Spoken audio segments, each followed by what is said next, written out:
საქართველოსთან დაკავშირებით ევროპის საბჭოს საპარლამენტო ასამბლეის 51 დეპუტატის განცხადება კვლავ შეფასებების თემაა თბილისში. როგორც გუშინ გავრცელებულ განცხადებაში იყო ნათქვამი, თუ საქართველოს ავტორიტარული კურსის შეცვლის საკითხში პროგრესს ვერ მიაღწევს, ისინი გაასაჩივრებენ ქართული დელეგაციის უფლებამოსილებას და მოუწოდებენ ასამბლეას და მინისტრთა კაბინეტს დაიწყოს საქართველოს გარიცხვის პროცესი. ასამბლეამ უნდა დაიცვას თავისი წესები და რეზოლუციები. წევრ სახელმწიფოში ავტორიტარული უკუსვლის იგნორირება ამ ინსტიტუტის საფუძველს ძირს უთხრის. ნათქვამია ევროპის საბჭოს საპარლამენტო ასამბლეის 51 დეპუტატის განცხადებაში.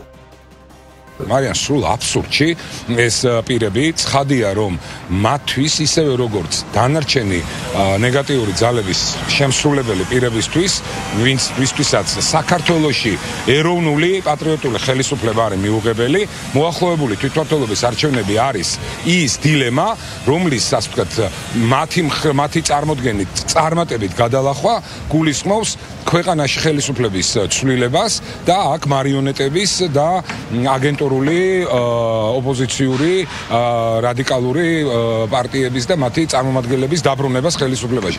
ცხადია რომ ამ შემთხვევაშიც ჩვენ გვაქვს საქმე საქართველოს და ქართველი ხალხის წინააღმდეგ შანტაჟს და ამ შანტაჟს ბუნებრივია ჩვენ არ დავექვემდებარებით.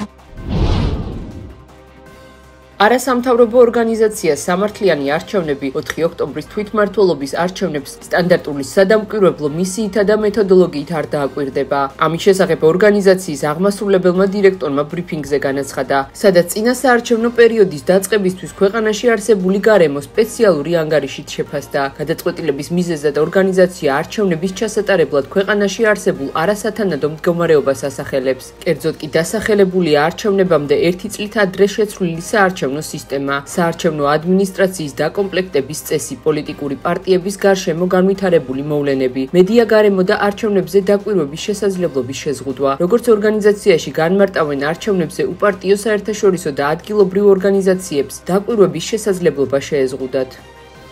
ანგარიშისთვის მნიშვნელოვან გზამკვლევს ჩვენთვის წარმოადგენდა ევროკავშირის მიერ საქართველოსთვის, როგორც ამ გაერთიანებაში გაწევრების კანდიდატი ქვეყნისთვის, წამოყენებული მოთხოვნა, რომ ქვეყანამ ჩაატაროს თავისუფალი, სამართლიანი და კონკურენტული არჩევნები. სამართლიანი არჩევნების მოსაზრებით ვენეციის კომისიის საარჩევნო ნორმათა კოდექსის ის სამი პირობა, რაც მოიცავს ძირითადი უფლებების პატივისცემას, საარჩევნო კანონმდებლობის სტაბილურობასა და პროცედურული გარანტიების არსებობას, ქვეყანაში დიდწილად არ არის დაცული, რითაც თავისუფალი, სამართლიანი და კონკურენტული არჩევნების ჩატარების შესაძლებლობა მნიშვნელოვნად არის შეზღუდული.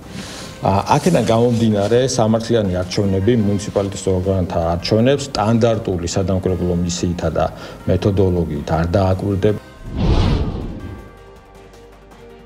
ევროპელი ლიდერები არ იყვნენ ინფორმირებულნი იმის შესახებ, რომ ტრამპი მათთან შეხვედრის დროს პუტინთან აპირებდა დარეკვას. ამის შესახებ ამერიკის ვიცე-პრეზიდენტმა Fox News-თან ინტერვიუში განაცხადა. ჯეიდი ვენსმა კომენტარი პუტინსა და ზელენსკის შორის დაგეგმილ შეხვედრაზეც გააკეთა და არ გამორიცხა მათ ტერიტორიებისა და უსაფრთხოების საკითხებზე შეთანხმება შეძლონ. როგორც ამერიკის ვიცე-პრეზიდენტმა აღნიშნა, უკრაინისთვის უსაფრთხოების გარანტიების უზრუნველყოფის საკითხში შეერთებული შტატებიც არის ჩართული, თუმცა ძირითადი პასუხისმგებლობა საკუთარ თავზე ევროპელებმა უნდა აიღონ, რადგანაც საქმე მათ უსაფრთხოებას ეხება. რუსეთის საგარეო უწყების ხელმძღვანელის განცხადებით ვლადიმერ პუტინი მზად არის ვოლოდიმირ ზელენსკის შეხვდეს რუსეთის საგარეო უწყების ხელმძღვანელის განცხადებით ვლადიმერ პუტინი მზად არის ვოლოდიმირ ზელენსკის შეხვდეს იმ შემთხვევაში, თუ მოლაპარაკებაზე განსახილველი საკითხი შეხვედრამდე იქნება მომზადებული. სერგეი ლავროვი ამბობს, რომ რუსეთი თანახმაა დასავლეთმა უკრაინას უსაფრთხოების კოლექტიური გარანტია მისცეს, რომლის პრინციპებიც ფაქტობრივად 2022 წელს სტამბოლში შეხვედრისას იყო შეთანხმებული.